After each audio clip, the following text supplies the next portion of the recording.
We are good. All right, we're back. Episode 8.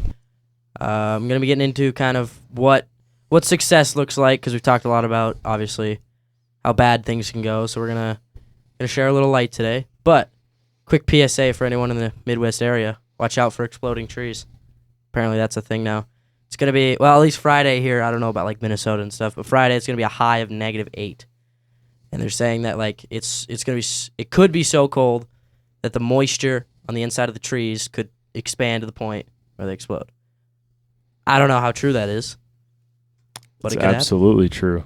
I don't know if I'd call it exploding, but I've heard it before. Popping, I don't know. And I know he has. Yeah, I was going to say, I saw it on social media. the recent, well, I mean, you are an arborist officially now. No, So- not officially. Okay, fine. I'm not licensed All right, fine.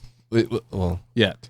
you're as close as any of us could be to a professional. So in the Northeast, yes, when it gets very cold, all you can hear is popping and banging, and it's the water expanding within the trees. Really?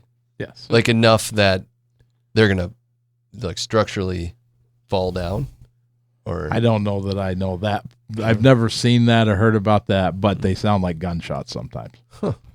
What I've seen that I thought was from it is like basically like a piece of bark with like some wood on it. Like just kind of I don't remember the term for not the heartwood, but the wood outside of that, and the bark will like fly off, and like it'll just be like a shard of wood. The Will outer usually layer. just shoot off like when it pops. No kidding. It's not like popping like the whole tree explodes and it falls over usually. That's my understanding. but of it, enough that it would splinter a bit Yes. of wood. Yeah. I will ask tomorrow. All right. Oh, It probably doesn't splinter every time, but I mean Yeah. that's what I've heard, or at least what happens. I've heard the sound. I haven't actually seen the trees like do it. But. Well, we got a homework assignment. That's cool. and we're in North Dakota, so we shouldn't have to worry about it too much. Unless you live in town, I guess. All right. Story time. Am I going first? Yes. All right. You got to get us a story. What it should look like when it all goes right. This is from this past year. Me and a couple buddies scout. I'm doing goose hunting again. It was early season. It was August 31st, and we were scouting the night before. We didn't have a field yet, and stumbled upon this feed that was about 500 yards from this like pretty decently sized pond. Like obviously could be a roost, and we were like, well, we'll go ask permission on it, then we'll come back, watch them get off. Worst comes to worst, they go to the roost, and we just don't go hunting tomorrow, whatever. And talk to the landowner. He wasn't home. His wife was. She talked to him over the phone and got us permission. She was a very nice lady. I hunted 3 of their fields this year, so thank you to that woman. But yeah, so we went back. Anyways, got back to the field and watched. These geese got off real late, like to the point where it was like dark, like you barely see them. And we watched for sure like 50 birds going to the close pond, and then we watched like probably another 75 go off to the far, and we were like, all right, well, we'll hunt it. Our first flock's probably gonna come from the close stuff. We'll kill 5 birds out of that, and then however many come from the far stuff, we'll get those. And the ones that are sitting on that close roost, they're just gonna go to a different field because they'll hear us obviously. And it was me and one other buddy that found it that night, and we were taking another one of my friends. So it was 3 of us, and it wasn't duck season, obviously. It's just early goose.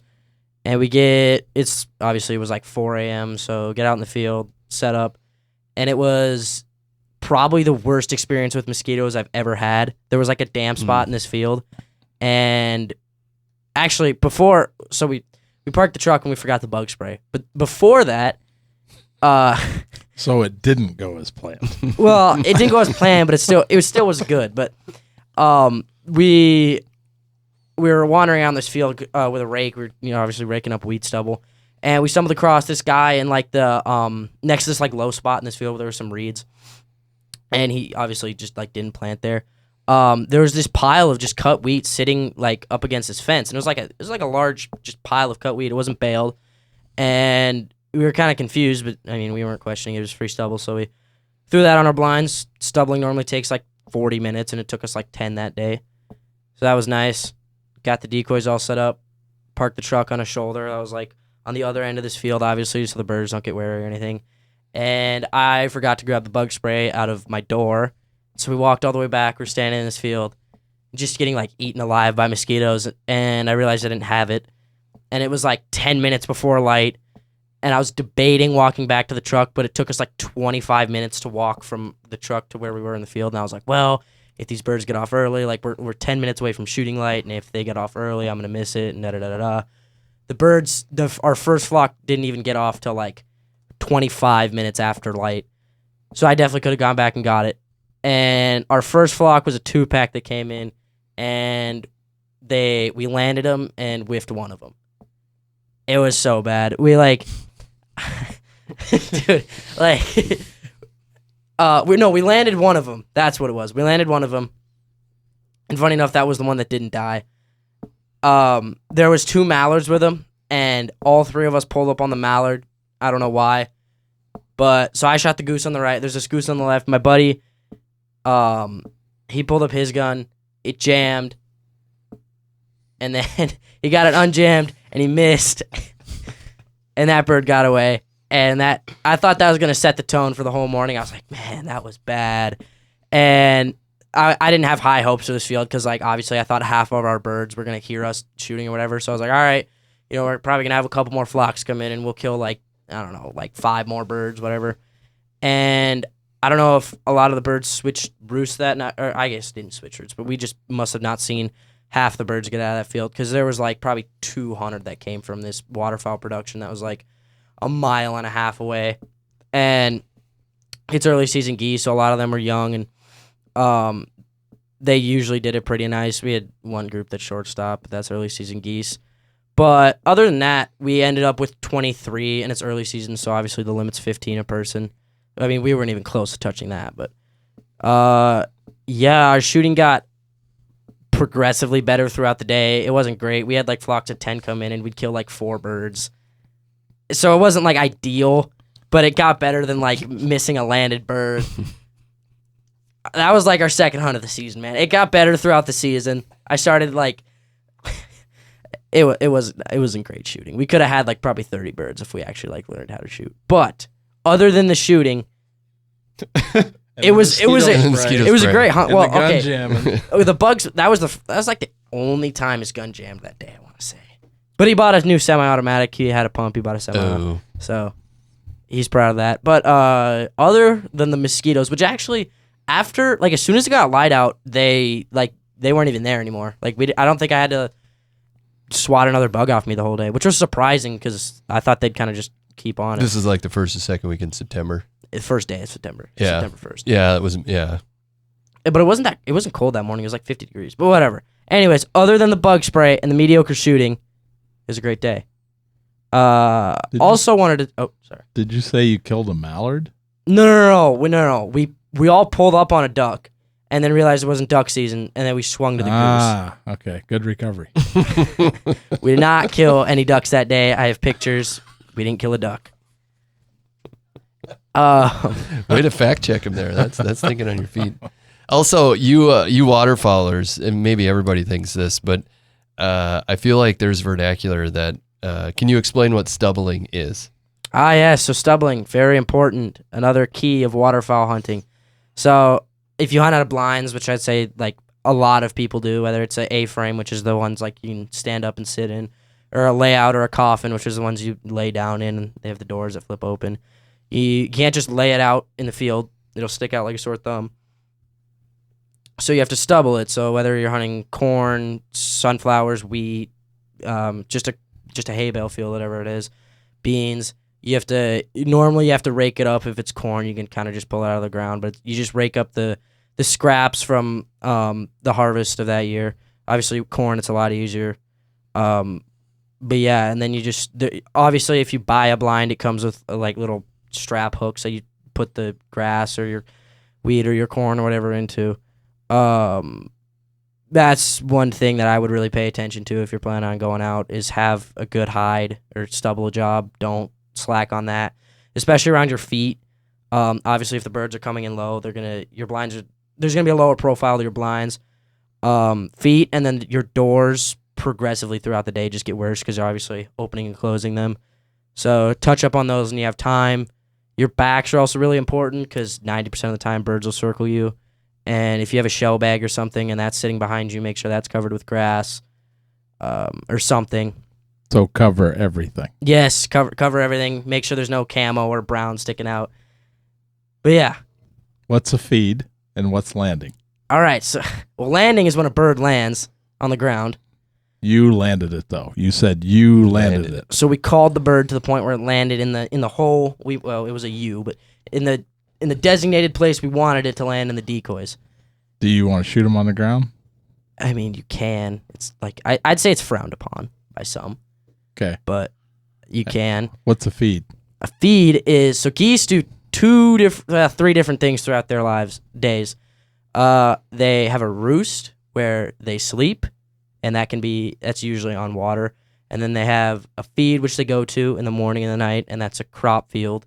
So wheat, beans, barley, corn.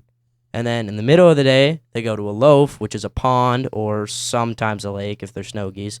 They kind of just swim around and do goose things. And then they go feed in the night again, and then they go back to the roost, which half the time is the loaf, and then half the time it's like a bigger body of water. And then they do the same thing over again, and they go south progressively. And that's a goose's life. But I wanted to kind of talk about how to integrate God into like that success, and obviously thanking Him for giving you that success. I try to pray before every hunt. Obviously, sometimes I forget, or like on the drive out, especially if it's like foggy or icy or something. Just praying to get out there safe, be safe while hunting. Obviously, there's a million different things that can go wrong, and we've talked about that. And then honestly, just like, obviously it's a lot easier to be thankful if you kill the 20 birds or the big buck or whatever, but even if you're just, enjoying the morning, which is just a fancy way of saying not shooting anything, just being thankful and obviously thanking Him for being out there in that creation. And that doesn't have to be like an out loud prayer or a kneel down type of thing. It could just be like in your head or a whisper if you're sitting in the blind or whatever it is. But just keeping in mind to be thankful, keeping God in mind throughout the entire process is big. I feel like you'll probably do better if you thank Him. That's Amen. I don't know. I feel like that would work. But yeah. And then obviously thanking Him after you have those successes, is another big one. But yeah. I think one thing to note for me anyway, and maybe it's, I don't know.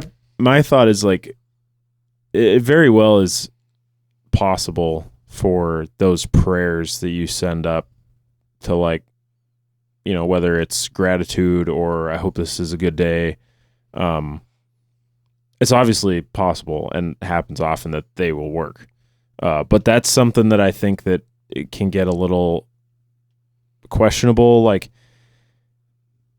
there's a lot of times where I think the Lord wants to teach us things or, put us in a position to grow or maybe have an effect on something that has nothing to do with you. And so I would say pray those prayers, but don't expect things to get better just because of them, essentially. Like it just gets a little bit, and I'm not saying you're wrong at all, because I do it all the time. I completely understand. I've had days where I prayed because I was frustrated or prayed because whatever, and everything turned around like that and it worked. So absolutely can happen. And I'm not trying to discourage anyone, obviously, but I think that's one thing, just like it's when you get to that point of like, oh, well, if I pray, the day's going to get better. It kind of like brings a thought to me a little bit of like that prosperity gospel kind of thing, where it's like people out there that say, like, if you're faithful, you'll be rich beyond your wildest dreams and you'll drive a Bentley and have a big house. And it's just like, that's not how it works. I mean, if you look at scripture, most of the people that were holy or, righteous or whatever word you want to use were close with Jesus, or the different, the saints, the figures that are mentioned throughout the Bible, they are poor, impoverished. And a lot of times it's voluntary. Like that's the big thing about Jesus being laid in a manger, is the humility of the whole thing. He wasn't in the tallest tower in the biggest city. Like, it was in a food trough for animals. You know what I mean? Like, how much more small and insignificant, quote in air quotes, could that place be? And I think that's something to remember, is like, maybe it's a little bit of a reach, but don't stop praying. And it's totally fine to ask for those things, but don't be shocked if you don't get your way, because sometimes there's bigger things going on. Usually, almost always, there's bigger things going on.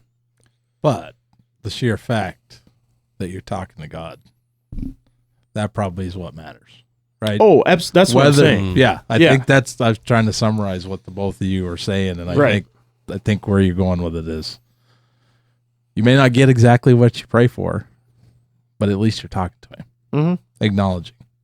Yeah, absolutely. Like, I think we've all said it in past episodes. I mean, anytime you're talking to God is a good thing. But that's one thing that I kind of struggled with when I was younger a little bit, was like, I'd pray for things and wouldn't get them, and I'd be like, what the heck is this all about? But that's not really how it works. You know what I mean? Like, there's I want to say it's maybe a Garth Brooks song where it's about unanswered prayers. Yeah. He says, I thank God for unanswered prayers, because, he was praying because he wanted this girl to love him when he was a kid, I think, as the song goes. And he runs into the gal again later in life when he's with his wife and kids, I think. And he's like, I thank God for unanswered prayers, because if he would have answered that prayer, I wouldn't be where I am today. Well, so that's kind of what I'm getting at, essentially. I didn't mean to go off on too far of a tangent. No, that's good stuff. I think, being careful of, like, the wishful thinking versus, like, actually praying is a line you have to draw up for yourself. But, yeah, I think talking to God above all is where you want to be in any situation. And I think, man, we could do a whole episode in this, but having a faith that your prayers are going to be answered, I think is really important too. Yes, if you're sitting there, and I could throw out a bunch of scriptures here, but if you're I want a Bentley, I want a house, and I want this, we're called to pray for the kingdom, right? Right. And getting me a Bentley, is that gonna?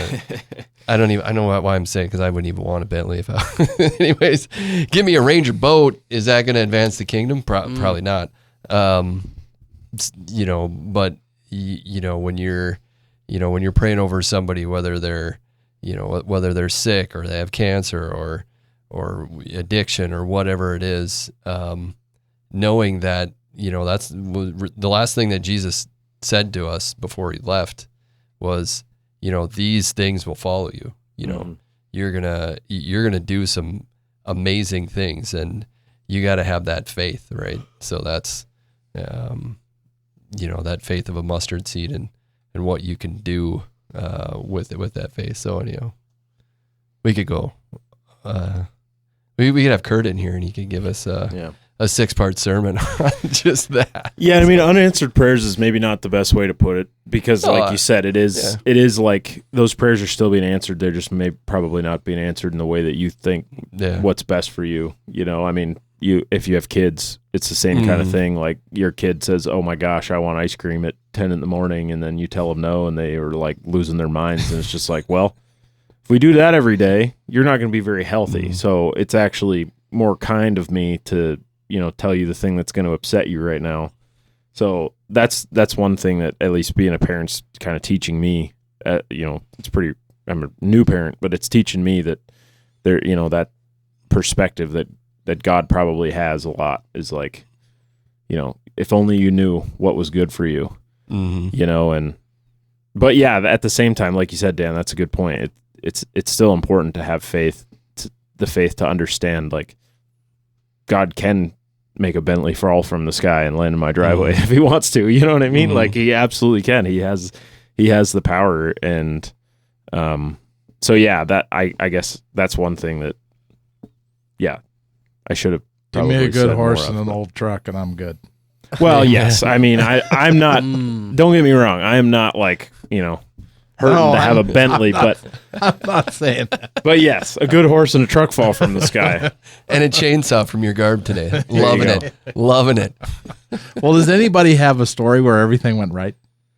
No, that I was actually thinking about that. I've been racking my brain since last night, going through all like the kind of the big ones for me, and that was my thing that I kind of wanted to share. Was like, I cannot think of a single one where something didn't go wrong. Well, like obviously stuff went wrong with mine, but just like Yeah. I mean, nobody has the perfect hunt or fishing trip or whatever. That's a given, but like just a good time, I guess. Obviously, I missed birds and forgot the bug spray, and Actually, you know what? I think I might have just thought of one. here we go. I wonder if, and you got to go first. It wasn't. out It's of the not. two of us. It's not me because- filling a tag though. It's you. Oh, well, So- that's why you have to go Maybe it's first, the 'cause same we one. spend so much time together. So I'll give you a quick synopsis of the ones I was thinking of, just to give you a theme here. My dad's first elk, Mm. pretty flawless. Like the whole hunt, everything went pretty well. I mean, there was things like unexpected, like the guys that our buddies we were with were like, "There's way less elk here than normal," kind of thing, whatever. But everything went pretty well. I mean, it was a 5-day hunt, and we tagged out at the end of day 2 with a nice 5x6 bull. Perfect shot, But then afterwards, we were supposed to have pack horses, and there was a miscommunication, which I will take the blame for, between myself and the guy that had the horses that was bringing them up for us. It's like he went to the wrong No, he knew where we were at. Oh. He had to head back. He was hunting with us the first day, and then he had to head back, so he took the pack horses with him, and he said, "If you guys shoot a bull, I'll bring the pack horses up." So we shot a bull. We're in a wilderness area, so I'm messaging him on my little Garmin InReach thing, and the message that I sent, I can't remember if this was a couple years ago. I can't remember if it wasn't clear enough or if he didn't get it in time. But essentially, the moral of the story is we hung all the meat. We brought a little bit back the first night, and it was like 1.5 miles, I think, of the pack out was. And the next morning, he coming up the mountain with the horse trailer to the edge of the wilderness area, and we're waiting for him. And the horse trailer's empty. So we ended up having to pack the elk Why out. did on he our bring back. an empty So horse he forgot trailer? Well, because we had horses that we were riding. Oh. So he had to pick up okay. the horses I we were gotcha. riding. So I Sorry. yeah. I thought you were saying he Anyway. forgot the horse. No. he Long set story us short, up, and he didn't think we needed the pack horses. He thought okay. we had finished packing out the meat the night prior, because I told him we had packed the load out. But Yeah. one load for an elk with a guy that needed hip surgery at the time and myself was we got the head and cape and some of the other Backstraps. goodies. Do you have to worry backstraps, about heart, stuff like That meat spoiling? No, it was. We were at 12,000 feet elevation, so it was Oh, like okay. getting down to like 20s, 30s at night. Oh, okay.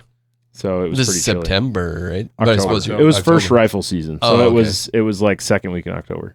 But anyway, so that was one that went wrong. There's, so many others. I was thinking about my first buck. I mean, we had a great season, and I got to pass a whole bunch of deer, and everything pretty much went right. And then I put a pretty poor shot on the animal.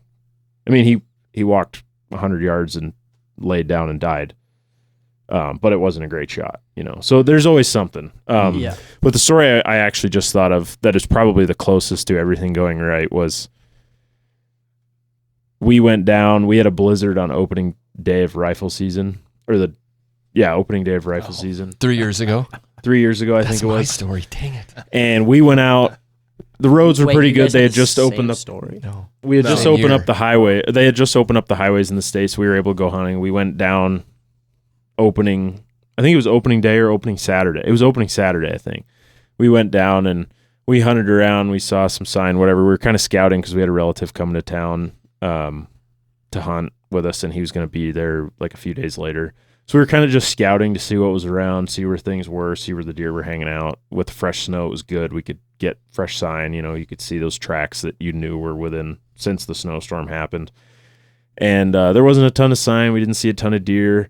And we were kind of checking all our normal spots, and we ended up kind of making a little bit of an in and out trek in this one spot towards the end of the day to just kind of check things out, because mornings and evenings are generally the best time. So it's maybe 40, 30 40 minutes before the end of shooting light, half an hour after sunset. And we're kind of starting to head back to the truck. And I don't remember, one of us saw this deer. You did. But it was like a mile away, and they stick out like a sore thumb in that fresh snow Yeah. because they're dark, big, dark bodies. And so I see this deer, and I'm like, I think there's a nice buck out there. And he's like, I think it was at least a mile. He was a long ways off. But you could tell he was a buck. He had the big belly and, you know, big neck. And you could see his frame from there, like just barely, because it was against the snow. And so I was like, I'm pretty sure this is a pretty good deer. And he was like, you know, my nephew's coming to town. Like, we don't need to push it. Like, by the time we get over there, even if he is still there, like, we'll be cutting it really close on the light, blah, blah, blah. And mind you, it's like, I think it was like 5-10 below. Like, it was cold. It was really calm, but it was cold. And so we're like, I'm kind of giving him grief. I'm like, oh, come on. Like, I'm, you know, crazy, wanted to go. And I was still a Montana resident at the time, so I didn't have a tag. Otherwise, he probably would have just said, go run after him. You know, I'll meet you at the truck. But so I was just following him with my bow on my back, and we walked probably, I don't know, a couple 100 yards back towards the vehicle and kind of came up on this next little knoll and looked again, and there was this buck and another buck with him that wasn't quite as nice. We think maybe a hybrid. He was weird. He had, you know, he kind of had a mule deer size body and rack, but he had like a very whitetail face and everything. So it was weird. Anyway, this mule deer, the one that we had seen that originally caught my attention, was like half a mile away. Just kind of headed right Half towards the us. distance. Just walking. Dang. Yep. And he was like feeding. Like, we thought he was going to bed down when we last saw him. But he's just walking. Just kind of heading towards us with this other buck on his tail. And I'm just like, hey, Dad, there's this deer's like, I don't know, he's coming right at us right now. Like, you might want to take another look. And he's just like, you know, whatever. And he turns and he's like, oh, he is pretty close, and throws up the binoculars. And he's like, I think he's got like an extra tine, like a split in one of his back forks. And I'm just like, I think I see that too, you know, which, you know, any kind of character definitely kind of moves the buck up the hit list a little bit for us, just because you don't see that every day. And he was a nice deer. And he's like, oh, I don't know. And so we kind of do the same thing, go another 100 yards or whatever, up and down the next knob. And we get up to the next knob, and he's 500 yards away. Just like literally just stomping right at us. Yeah. And there's nothing going on. Like, there's not deer. He's not chasing does. There's another buck a ways behind him. And he's just like on a line. There's a ridge between two like kind of coulees with timber and stuff. And he's just right down the center of the ridge. Like, he's just on a line. And he's just like, oh, well, I guess if the deer's just going to walk right up to us, we might as well, you know. Yeah. So he lays down, and I'm laying there looking through the binoculars, and, you know, 450, 425, 400, and the deer gets to about 395, and he turns and he starts walking down in the timber. I think he maybe saw us. He was just acting a little bit nervous. He kind of turned. And so he's walking broadside, and I'm like, 393, that's the range. And he's looking through the scope. He's like, yeah, this he does have that split. He's got that, I think it was his left or his right side, maybe left. I don't know. Either way. He's like, he's got that split. And I'm like, okay, like, waiting, like, are you going to shoot him, you know, kind of thing. And is a further shot, I think to date the furthest shot that anybody in our family's taken. But then I hear the safety click off, and I'm like, oh yeah, here we go. And he shoots, and I see the deer mule kick, and I'm just like, oh my gosh, you crushed him. Like, you double lunged him. He's not going anywhere. He ran like 40, 50 yards, and he stopped in this berry patch, and he's just standing there. And he looks totally fine. Like, my dad's like, are you sure I hit him? Like, he didn't, because he didn't see the reaction right away from the recoil. And he's just like, are you like, I don't know. That didn't feel quite. And I'm just like, no doubt. You smoked him. He's done. Like, he's toast. And he's just like, we're kind of going back and forth. And then the deer's ears drop. And he starts kind of like teetering back and forth, and just smack, lands right there, just drops. And sure enough, we get up to the deer. There was a whole story in between. The brush was kind of propping his head up, so we like weren't sure. Like, we were sneaking up on him, not sure if he was still alive. Turns out we got like 40 yards from him, and then the brush gave way, and his head just tipped over. It was never off the ground. Yeah, he was dead the whole time. But anyway, we get up to the deer. Sure enough, perfect shot. He's got this sweet inline split on one of his back forks, and he's a really nice deer. And he's got like 4-inch brow tines, which is awesome for mule deer. Dark chocolate rack, good mass. Beautiful day. We cleaned him up and took him back to the truck, and that was that. And I mean, that's the one I can think of where like other than the fact that we got 18 inches of snow and a blizzard the day before, pretty much everything went right. I mean, who knows? That's probably why you got him, because I'm pretty sure I shot a deer. I don't know about that weekend, but that year, probably one of the big. Anyways, I'll share that story later. What you got? All right, so there were no mosquitoes in this one. Those mosquitoes, man, I'm telling you. you. In his defense, I was ravaged by that. It was the next weekend. We had an unbelievable hatch of mosquitoes this year. The worst, I think I told you guys this, the worst mosquitoes I've ever been. We're talking Minnesota, Lakes Country. Like, I've never been mauled by mosquitoes like I was in September this year. We had all that rain, and it was miserable. Anyways, that was terrible. So this was 2024 season, and I'm hunting by myself. I usually only get a day or two hunt by myself because I'm usually taking someone, Kurt, whomever, and we hunt in pairs if we can. And so... And so anyway, there's a particular deer that I was looking for. Actually, I think there was a couple of them in that area. And so I get in real early to watch this big, long coulee. And I'm creeping up, it's starting to get light. So I'm being real careful to come up on this knob right above this pond and this long coulee. And it's just all plums mainly and so on. And so I get up there and I don't even get to the spot where I want to sit. And I catch movement about 800 yards away in the brush. And so because in just about the time that I caught the movement, which was a doe, the sun comes up and crests the knob to where now it's shining down into this kind of shallow coulee, valley, whatever you want to call it, and I see antlers. And to see him with naked eye that far, even with the sun, it's like, oh, wait a minute.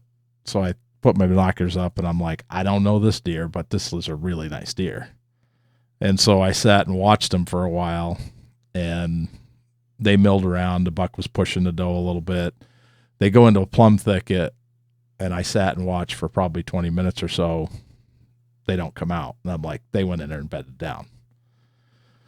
So I check the wind, and I make a big circle to make sure I got the wind basically in my face, and lose sight of them for not too long, probably 15, that area for 15 minutes or so. Get to the crest of the knob, and I'm kind of making sure I'm in the right spot. And I look over my shoulder, and probably 400 yards away, I notice there's another hunter sitting looking at a different coulee. We're in public ground? Yes. In this case, we were. Yeah. Dang. And so the little chunk of public ground. So anyway, I'm watching him, like, what's he doing? He's just sitting watching. He's got the wind at his back. And so I'm like, well, he can't see this deer. So I'm just going to go ahead and go over the rise away from him so that, we're not in each other's way. He was probably entertained because he got to watch me walk on my knees for quite a while and then get down and belly crawl for quite a while. And I ended up crawling up to this little sage bush that would give me the only cover I really had. And I sat there and glassed everything every twig, every branch that I could look at, trying to find an antler or find an ear or whatever. And I didn't. Well, I made up my mind that buck had not left, and I'm sitting here all day. I don't care how long it takes me. This deer will get up at 1 o'clock, 1:30, something like that. They're going to get up. Shorten the story. I found one mule deer doe in that brush. I'm looking for whitetails. And I sat there for a little over 7 hours. And the mule deer doe got up and fed out towards me. She started watching me, getting nervous, and I'm now in the little bit of shade. I'm sitting down. I'd actually added a layer, laying on my back. I took my boots off, added a base layer, so on and so forth, all in the 7 shadow hours. of this thing, right? Because it was getting chilly. And so a little over 7 hours later, the buck stands up 82 yards from me. And I was watching this muley doe because she was getting nervous, and I just kept my eyes on her, and I wasn't looking in the patch of plums where I'd seen these deer disappear because I didn't want to move. And the doe was pretty close. So as she walks away and goes out of sight, I turned my eyes back through the brush, and just as I got to the spot where I figured they were bedded, I saw antlers come up out of the brush. Mm. And then I realized the doe come out. She came out and was coming right to me. He disappears back in the brush, and I'm like, well, he's not going anywhere. He saw me. I think he saw something out of place because he watched me for a while. And then all of a sudden he comes out behind her, and I shot him at 64 yards. So I did a lot of praying that day. But it was very peaceful. It was a nice day, and just sitting there, thought about everything, you could possibly imagine, and prayed, and, not just about hunting, but, things in general. And, that took I was happy with myself that I was willing, that I made up my mind, I'm going to do this. Yeah. And I don't care if the deer doesn't get up. Now, pour salt in the wound a little bit. I did kill the deer. Texted him, let him know. And we have a thing in our family. It's BBD. So big buck down. Yep. That's turned into big bull down, big bird down, big BDD, big doe down. There's also button buck down. But we've changed. Tell that story later. We changed to that now because what I used to do is I'd send Ryer and Allie and Pam a picture of me, my face, and if I was bleeding right here, there was a dead deer. Yeah. Because I used to scope myself a lot. So, Really? because I was shooting freehand. Yeah. Oh. Almost every time I shoot freehand, I scope myself. But anyway, I just texted him because he's checking on me to see if I'm all right because my hip was, I think I was recovering. Or, I was dying, I guess. Yeah. Necrosis. It was the same year. It would have been recovering at that point. Yeah. Yeah. So anyway, he's like, "Are you all right? You need help?" And I'm like, "Nah, I'm 2 miles or whatever. I'm good. I got plenty of time." Well, I'm basically getting ready to pack the deer into my pack, and I hear a grunt behind me, and I turn around and I look, and Hook, There's your buck. my nemesis buck, is standing there 75 yards away staring at me. And I'm in the wide open. He's in the wide open. He has no clue. I'm telling him that he can't act like this because somebody's going to shoot him. I'm talking out loud to him, and he's just standing there staring at me. And pretty soon he just put his head to the ground and cut the doe's track that the buck laying on the ground was with, and just kind of goofily trotted off with his nose to the ground, chasing her. So, and correct me if I'm wrong, but I believe that was the last time anybody has seen that buck in person. Yet we have 50 trail camera pictures of him After that? since then. Yeah. Like from this past so fall he's too. a stud at this point. He's not like monstrous antler-wise, but he's got a lot of character, and we figure he's probably 5.5 now because we've had pictures of him for 3 years, I think. So he's going to be on the decline here. no, not yet. Probably maybe come up. next year, maybe like 2027. I would say maybe he'll start going backwards. But I mean, he's just heavy, tall, not super wide. Last year he had.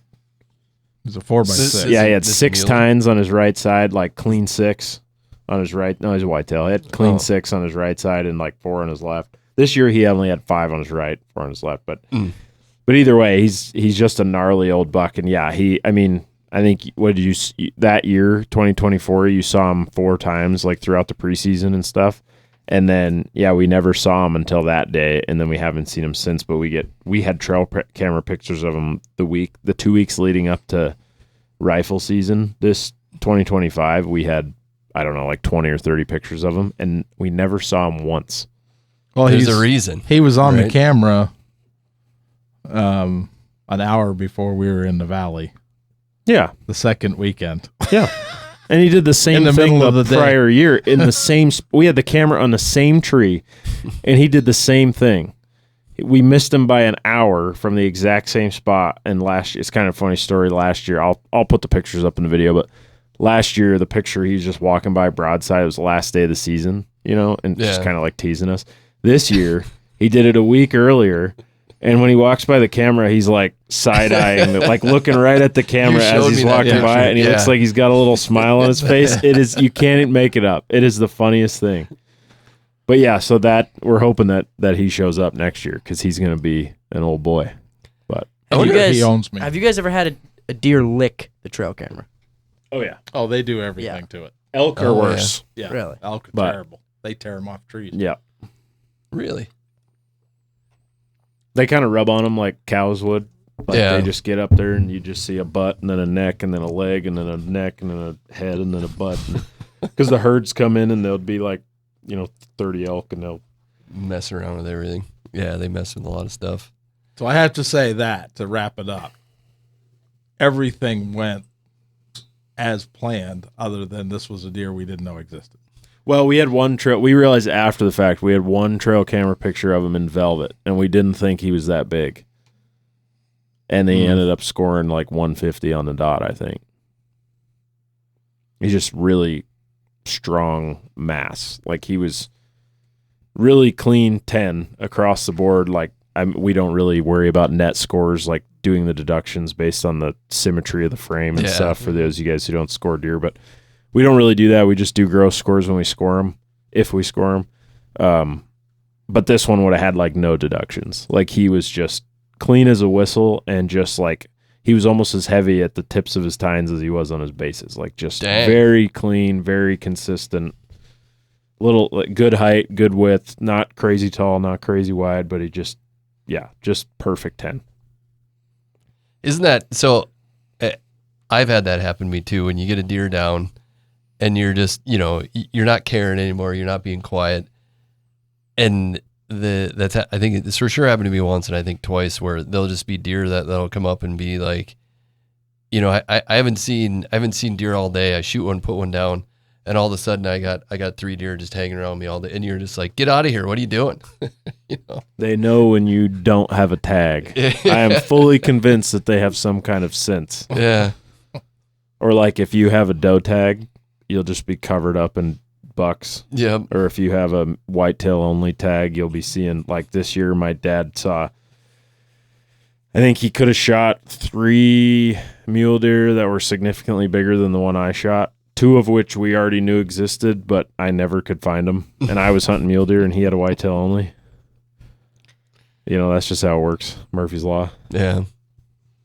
Yeah, we had, that was, the boys the last couple of years. And this is, we already talked about where we hunt. There's just way more mule deer. And yeah, they had youth tags. So they had whitetail does. And it was like muleys for days, just like doing that kind of stuff, like easy bow shots, like,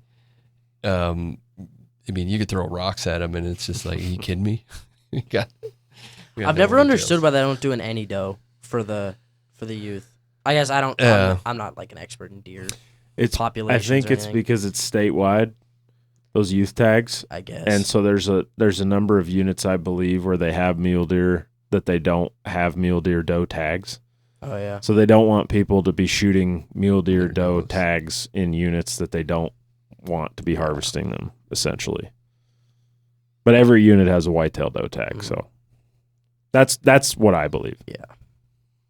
Yeah, well, we talked about it. Our unit is, man, there's a lot of does out there, but so the story that I'm almost positive was that 2022 when we got that blizzard.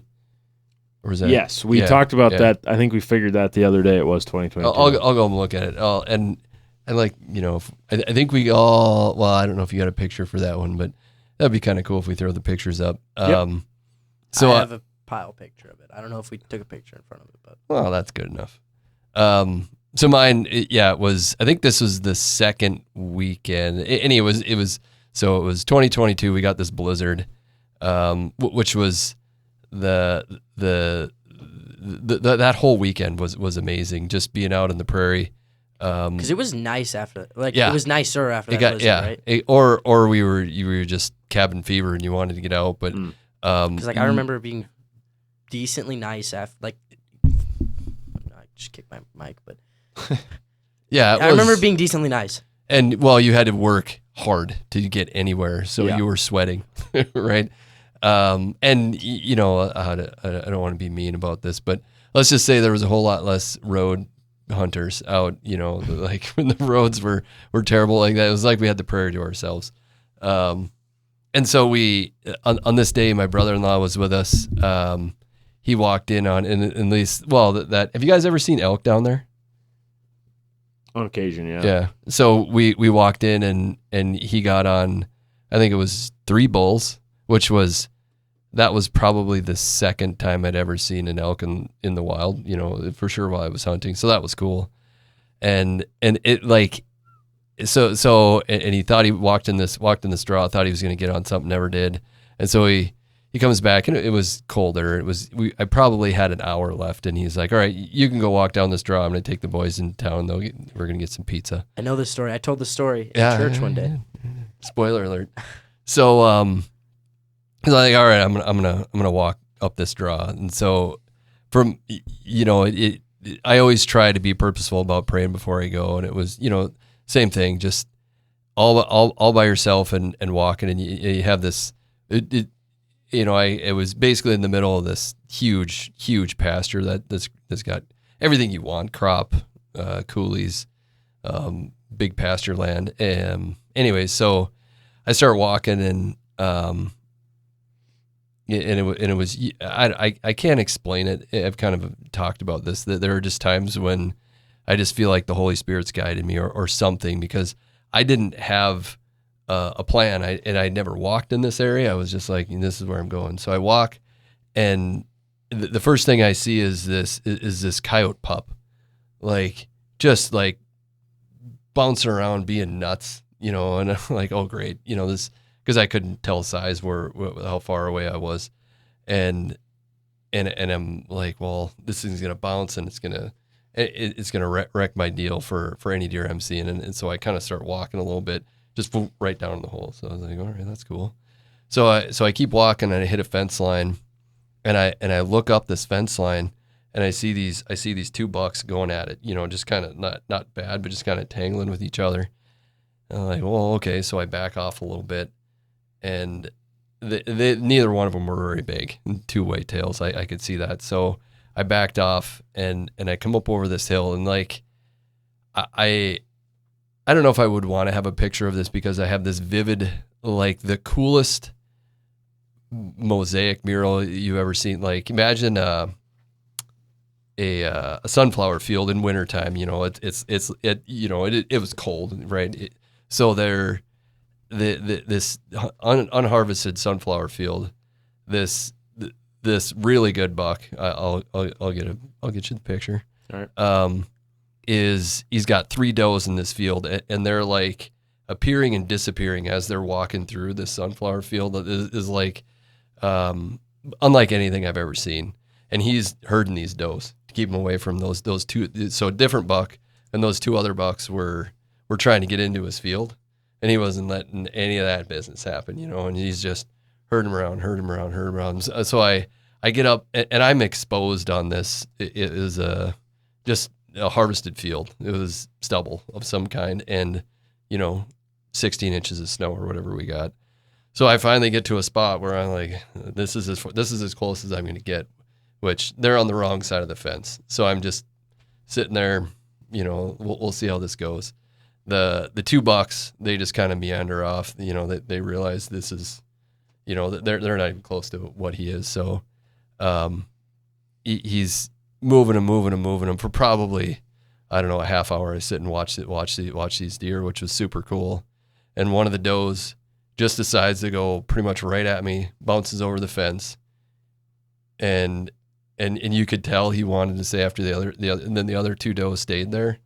And I was like, okay, what's he gonna do? And she must have been the hot doe, because he like kind of looked, bounced over the fence, and at that point I didn't have very much space where I was at, because of course I always seem to hunt the very edges of the property boundaries that I can, for whatever reason, that's always where I end up. It's never in the middle. It's right in the edge. So he bounces over. I shoot, pound him, and he probably runs, I don't know, maybe 75, 80 yards, dumps over. And well, because you shot him at like 80 yards. Yeah, right? Like, he it was wasn't not a far shot. Yeah, it wasn't far at all. And that's one of those amazing pictures. Every time I show somebody that picture, it's like, what are you, in Antarctica? I mean, it was like it was just feet of snow everywhere. And but yeah, that an amazing hunt that from it didn't last very long. That's the other thing. When you one thing I was going to ask you, and isn't it amazing how you can go from just like, you can have those moments where you're just like at peace, enjoying the world, and all of a sudden that buck stands up that you didn't know was there, and it's like, and you're it's go time, right? And that adrenaline kicks in, and that's what it was like for me. I was just walking along, and all of a sudden, whoa, this just went from a walk in the prairie to this is going to be fun. Right? See, I'm a little weird, probably, because that adrenaline rush usually doesn't come until the animal goes down. Mm. He's seen it enough times. But usually the first thing I do, as soon as I know, right? Thank you, Lord, Yeah. He couldn't hear me in 2024. Or, 2024. He was a long ways away. I was watching from the top of a butte. He was making a stalk on a deer, and that's a little different story. But anyway, he puts the deer down, just drops it in his tracks, and I'm screaming at the top of my lungs. And I'll let him save that story for a different day. I might, but I don't know if I'm going to tell that one. I screwed up a lot that day. But I'm standing on top of this butte, the highest point around, just screaming at the top of my lungs, and there's enough wind he can't even hear me. Yeah. And the elk that I shot. For me, growing up in New Hampshire, that was something that I never dreamed would happen. Mm-hmm. And so we got to be on horses from 11 to 13, little over 13,000 feet. Yep. My buddy showed us around, took off, left his horses, and so we're in the mountains on horseback. And what state was this? Colorado. I was just saying Utah was a different time. Yeah, that was a different hunt. Yeah, that was his archery hunt. Mm-hmm. And so, that was intense. I mean, because Ryer was laying on my right side and down the slope from me a little bit when I shot. And I heard him say, "You smoked him," but he was up here. And then I realized that he's over here on my left side, even with me. He somehow got from downhill on my right to laying on his belly on my left, right? And I'm just like, just be quiet, because you see all these videos, you shoot them and they just keep taking the punishment. I expected him to stand up. And so we took our time getting up there. Well, it was all business, right? It's like, I don't want this animal to get away. Yep. But when he's got the video, but when I touched him, the elk, he's stone dead. He was dead basically instantly. Yeah, he was dead the whole time. Yeah. I got a kick out of that. But I collapsed. Yeah. So yeah, that's where it comes for me, is like when it's over. I'm usually pretty calm until it's over. Then that's when the emotion and the adrenaline comes. Yeah, that was the first hunt I ever attempted to film, and I was just using this cheap DSLR camera. I had I mean, I don't really know that much about what I'm doing now, but absolutely no clue what I was doing. So it's all shaky and blurry, and I was so worried about making sure that I had my eyes on the elk that I didn't even reach for my camera when the elk stepped out. So I have no footage of him actually shooting the animal. But afterwards, he shot the animal and it went down, and I'm just like, I have a camera. I was filming this thing, so I don't regret it. But it would have been cool to have it on video, but I don't regret it. But anyway, it was pretty funny, that one, because I'm walking behind him filming as we're walking up to the thing, and he's just like he said, all business. Like, got this little bit of like knees bent, a little bit of a crouch, like gun on the shoulder, which I don't blame him. Yeah. But like from watching the shot through binoculars, like I was like, I'm excited. Like, this elk is done. Like, I wasn't worried at all. I didn't have any doubt in my mind. And so but I understood, where he was coming from. But I'm like walking behind him, and I'm like sitting there thinking the whole time, like, can we pick up the pace like this? I'm excited. I want to go see this thing. And then we get up to it, and he pokes the thing in the hindquarter, and then we kind of were like celebrating. But yeah, I remember that like it was yesterday. It was pretty funny. I was just like, I mean, it was emotional and exciting and everything, but just that specific moment, I can remember exactly how I felt, and it was like, come on, let's go. What do you guys? Well, what do you guys? What does adrenaline do for you guys when you have? Is it all business like that? Because I would say I get, you celebrate when it's going, but there's we have a different reaction, I would say, at the time. I think everybody does, right? So I want to make sure that animal's not getting up. Yeah. And I want to make sure it. it's a clean kill. Yeah. And so I think I just get so focused on that part of it, that there's not time for that. But then as soon as I realize it's over, there's that piece of remorse, but then there's just, kid shaking. Yeah. Yeah. Yeah, for me, I would say I get like tunnel vision is the only way I can really describe it. Yeah. Like when I see an animal and I identify like that's the animal, that's something that I want to fill my tag with. That's something that I would be satisfied with. Like there's a moment where like there's been deer in the past that I've seen and been like not sure, but then I see something else or I change my mind, or like actually one about praying, the first deer I killed in Montana. I walked up on this deer in its bed.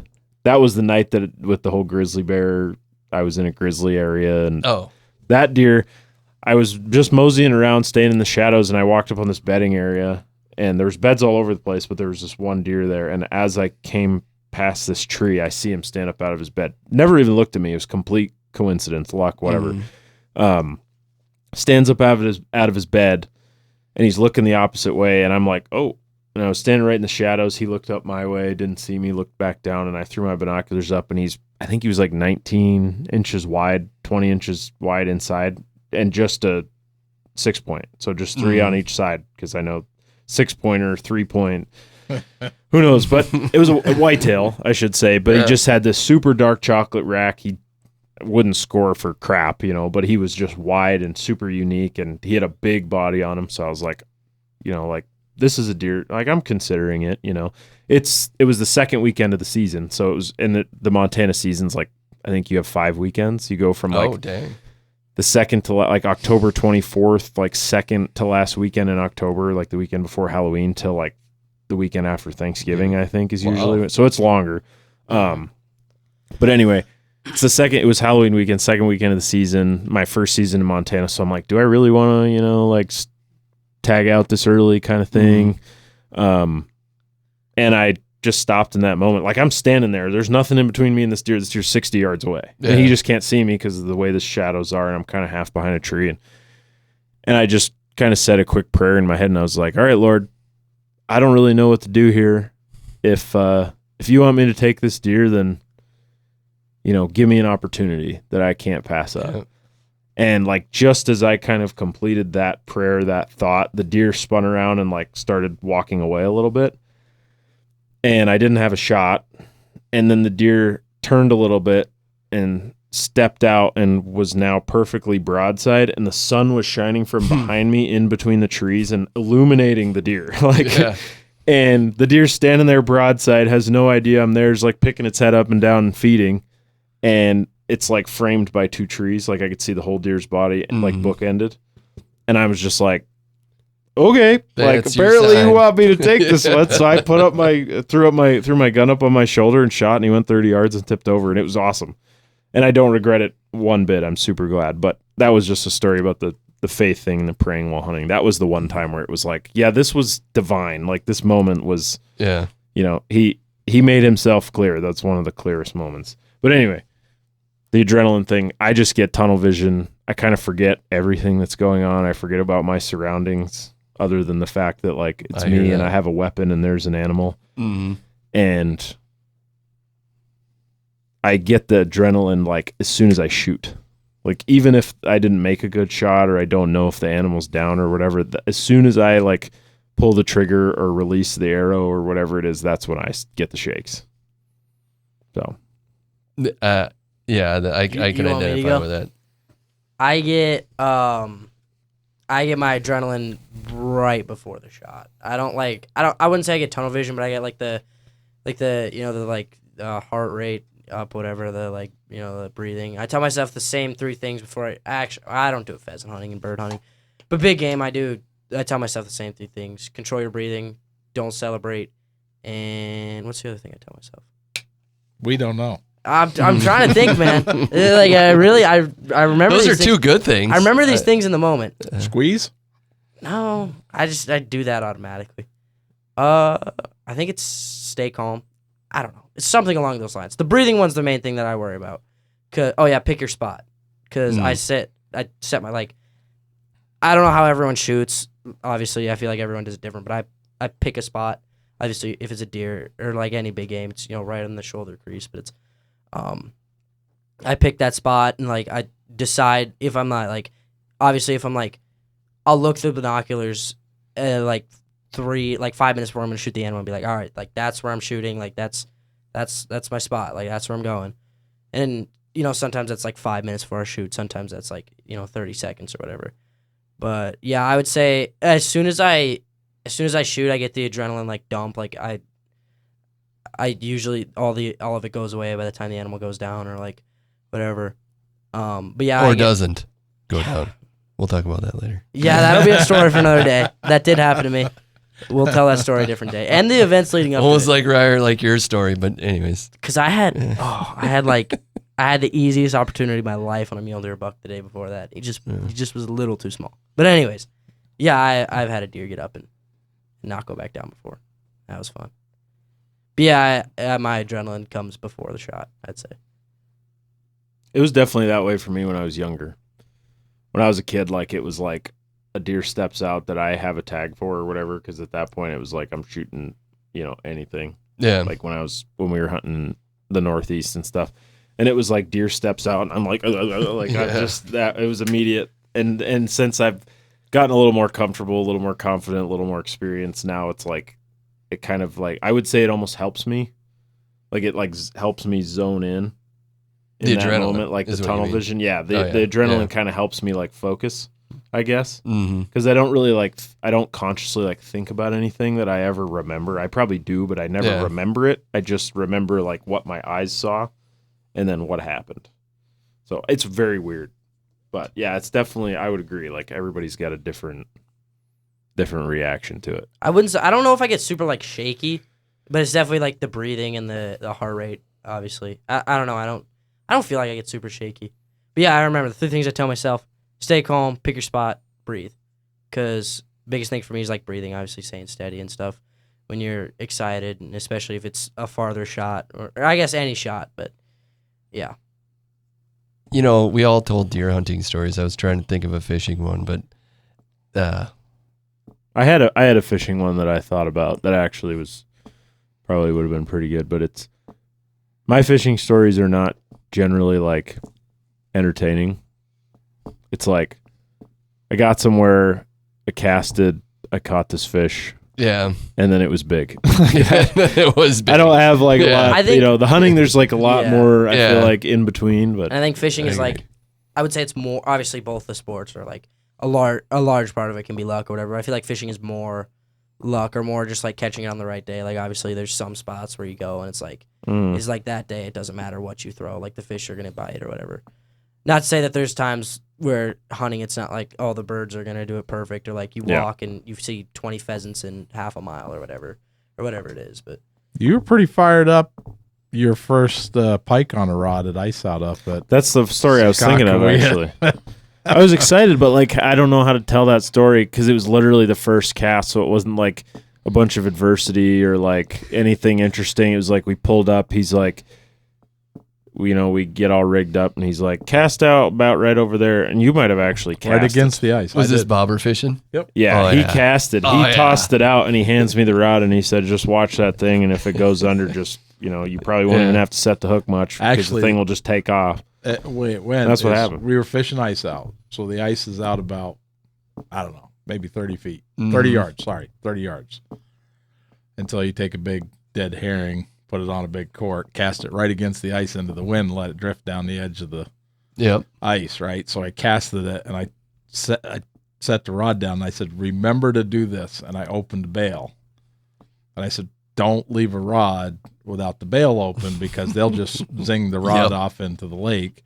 And we walked back. I asked him, "Are you good?" Yeah. And he's like, "Yeah." So we walked back to the rods and bait and said, "Well, just you rig 2 rods and I'll go up a ways and rig 2 rods and we'll just fish." And we get back to the bait and I looked over my shoulder and I said to him, "You gonna catch that fish?" And he goes, "What do you mean?" And I said, "Bobber's gone." Yeah. And we're using big, Yeah. big corks, right? So yeah, and then he went back over. I said, "Just reel the slack out of it and lay into him as hard as you can." And reel the slack out, and of course, you know what happens when he set the hook. Yeah. And that was a heck Game of a time. fish. That was my biggest pike today. I think it was 38 inches and 18 pounds. It was fat. That's a huge fish. Then he caught another one. I think, we caught like 6 or 7 fish above like 32 inches that day. That first one was the biggest one, but we didn't catch a lot of fish, but every one we caught was 30 plus. Well, that's what you're going for. And I mean, it's like the closest thing that at that point in my life I could imagine to like tarpon fishing that you see on YouTube, where those guys like get into those tarpon and they just take off and they're like, that's on my like bucket- being a that's on my bucket 15-year-old list, kid or yeah. whatever. I was like, this is cool. Unlike Dan, you actually did the right thing with your fish, and he loses the biggest walleye I've ever seen. one of these days, Matt, you got to tell Yeah. the people the whole story because this has been referenced about like 5 times. It's true. I did lose that Were you fish. there that day? Or was Yeah, it- he was there. I think I was. I actually think I remember getting up to the hole after he lost it because you were just standing there like patting him on the back. You're like, "Oh, good one, good one." I did lose that fish on the lock in New York, though. You remember that lock. one?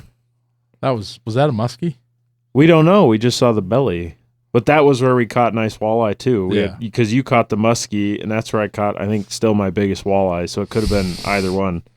We had an 8-inch auger at the time, but basically they came around, and it was this time where I was missing, like, every fish. I was, like, Oh, yeah, 10 that was years bad. old. It was bad. For, like, 2 years straight, it was like I couldn't catch anything. He couldn't have caught a Really cold.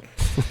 And, like, this tip up goes off, we run out there, they don't even, half of the tip ups they don't even go out there anymore at this point, like when I'm at this during this time, because they're like, he's just gonna miss fish anyway. So they just holler at me and be like, "Did you miss?" I'd be like, "Yeah," crying or whatever. But anyway, they came out on this one, they're walking out and I go to set the hook, and it's the only time this has ever happened to me. I got both hands on the line and I'm kind of feeling the weight, and then I felt it and I went to like snap it up a little bit, and I think you mentioned it the other week, but I got about an inch, and then the fish took off and my hand smacked the ice to the point like my knuckles were red after this. My hand smacked the ice like hard, and I was just like, geez. So I, of course, start letting the fish run and then go back and forth. They start like hauling when they see me do this, So they come over, and then I think there was at least a couple of you guys that were standing there, but I finally get this fish up to the hole, and it comes up to the hole. We didn't know what it was, and it rolls when it went under the hole, and you just see that like That cream huge belly. color of like what you'd see with like a muskie or a pike kind of belly, Mm-hmm. and it filled the 8-inch hole. Like all you could see was belly, and then the pectoral fins come by, and as soon as it did that roll and went by the hole, the line snapped. So that was mine. Killer. I still don't know what that fish was, but whatever it was huge. Those are, and that's an awesome fishing story. Right? You just made a fishing story fun. Yeah, it's only Well fun if you played. tell about misses. Unless you catch like some Entertaining. monster fish and you had big fighter. There's a whole bunch of but I've never caught any. That pike's the only thing I've caught that anyone. Well, it's hard would getting consider those big maybe. fish vertical.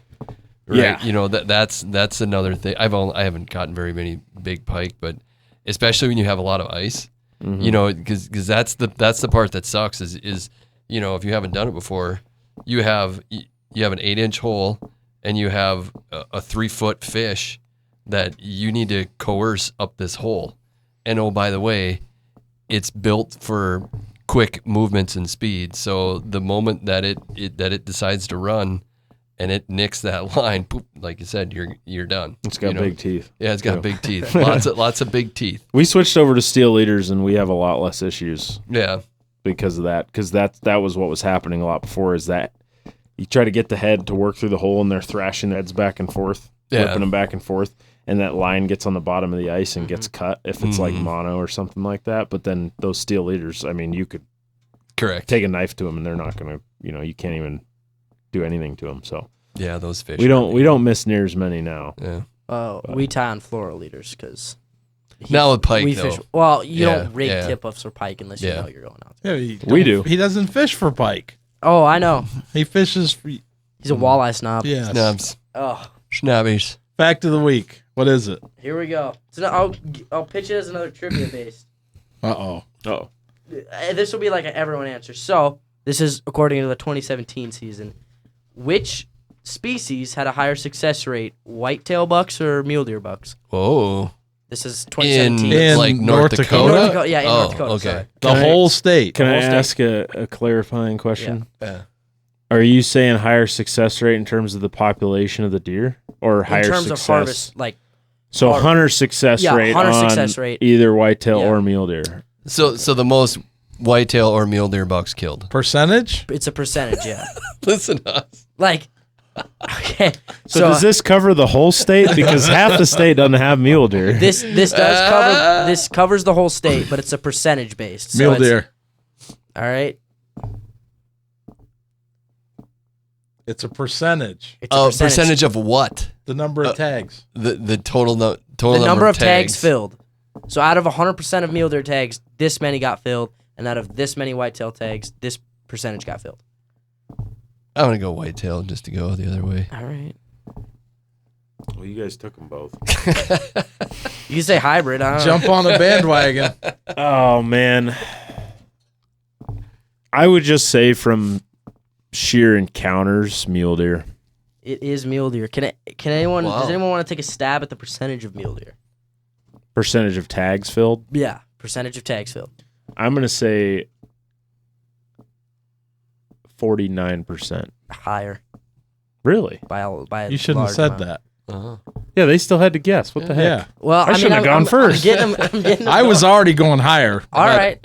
Oh, we'll go down the line, Dad. So Matt has no Uh, excuse to get this wrong. I'm gonna just to punt here. I'm gonna $1. I'm gonna go 50%. All right, 60. Yeah, Plus. Well, it's You can't 60. do 60 plus. Yo, You boy, got 40% out of 100 right there. Yeah, you but it's just not going to covered. be 100%. I know, but you can't be wrong. All right, it's 60. It's more than 60. No, Yo. pick a number. yeah, 1%. Pick a number. plus. 63.7. There you go. 1% plus. No, it is 83% for mule deer. Holy, really? Wow. Dang. 66% for whitetail. Whoa. That's That's high for whitetails. In my mind. okay. So here, let me just provide a point here. Uh-oh. If we're going to start doing No, math. no. Just think about this. Okay. So these, because you don't check deer in North Dakota, you're not required to. This is based on surveys Yes. that the state sends True. out. Yes. How much more likely are you, whether it's you personally or somebody in general, how much more likely are you to fill out the survey that they send out if you don't kill a deer, or if versus Way if you less. do? Yeah, I hear what you're saying. Exactly. Yeah, So way if you less, yeah. actually go off the number of tags rather than the number of completed surveys, I guarantee you that success rate's significantly lower. Not that it Yeah, matters. Yeah. Not that it matters, but I'm just saying, like, the fact that it's at 83%, I would be shocked if 83% of tag holders actually hunted this year. Yeah. You know what I mean? Yeah, like, yeah, there's however many people get tags that don't get out to hunt. Like, it happens to everybody at some point or another. Mm. So I just wanted to say that for people listening that maybe, like me, I would have never guessed those numbers. But when you consider the fact that they're based on completed surveys rather than actual, like, true harvest rates, that's probably why they're so much higher. Because I know that I would be, maybe this is wrong, but I would be more likely to fill out a survey if I harvest an animal. Yeah, and that's also a hard one because you got your any antlered tag, right? You know, so what bucket are you putting that one? Well, there's no mule deer only tag unless you're in mule deer buck only tag unless you're in the Badlands. Yeah. So I guess I think This is based on what, because they asked what you harvested. yeah, they say you have to say whether you harvested mule deer. They're right. Yeah. Anyway, but it makes sense that success rate on mule deer is higher than whitetails. For a couple of reasons, I would say, yeah. Well, because everybody wants to shoot a mealy buck. Well, that encounters are, I would say, higher just because they're less reclusive. They're less reclusive. They're less biased towards areas of cover. Like, they're more open country animals in the prairies. And probably because of disease. I still think there's a lot of places where the whitetails probably haven't quite recovered. Yeah. That was in since 2017. So that was in 2017. Whoa. So it was I guess I don't know the exact year, EHD and all those. Oh, these numbers were numbers were from 2017. Oh, okay. So it was scratch the disease thing. The other two are still true. It was How come you're giving us such old numbers? You're an old guy. How old were you in 2017? By the way, the snowstorm was 2022. Yes. Yeah. That's a stud. Because that was the year I graduated college. Because I was living in North Dakota at that point, but I didn't have my residency back yet. Was 17. That was an awesome. I think it was 7 years. Awesome old year. That day was one of the only times I've seen, or the only time I've seen, there was so much ice that had accumulated on the grass that was sticking up above the snow, like on the wind-blown tops of and on the stuff, fences. that when the wind would blow, it sounded like wind chimes. Yeah. Like I think I have a video of it in my phone maybe, but you could, the way that the grass was hitting itself with that ice, it was literally like metallic. It was amazing. Yeah, I have a picture of Gentry eating an icicle that he picked off the fence lines. It was solid ice. Solid ice on them, like icicles coming. It was a precarious drive down that day. Well, we drove out the night of the blizzard, I remember. Yeah, but we still had to drive down to where we hunted. I don't know why we were driving that blizzard. Like, I was not. Like, I remember driving in that, and it was like... That was a big one. It was not good conditions. And I didn't know anything about driving at that point. I think we hunkered down for a day or two while the blizzard happened, and then the next, the sun broke out, the wind calmed down. It got super cold. Yeah. Well, that's what was crazy. Cold. Is it was because normally after like a snowstorm, it's cloudy for 3 days. Yeah. It was, but it was bright sunny after that. That was one of the times where we've had, while quartering a deer out in the field, we've had to pause, and it sounds weird, but put your hands in the chest cavity or on the rib cage of the deer in order to warm your hands. That's one of those times that I think it's pretty cool to be using the animal for heat. You know, you're literally using every part of the animal, even the heat that is left over in its body on those days. So I think that's kind of profound in a way. But yeah, just look at the way we were dressed. Yeah, in the pictures. Look like Nanook from the north. Yeah. Yeah, I agree. You're busting out those full body snowmobile suits or whatever. I had these down overalls that are, if I put them on inside, I'm sweating within 5 minutes, not even, right? And yeah, that was a cold one. The good old days. All right. Well, it took us 20 minutes for a fact, but we're done. All right. I'll find out right now. That was episode 8.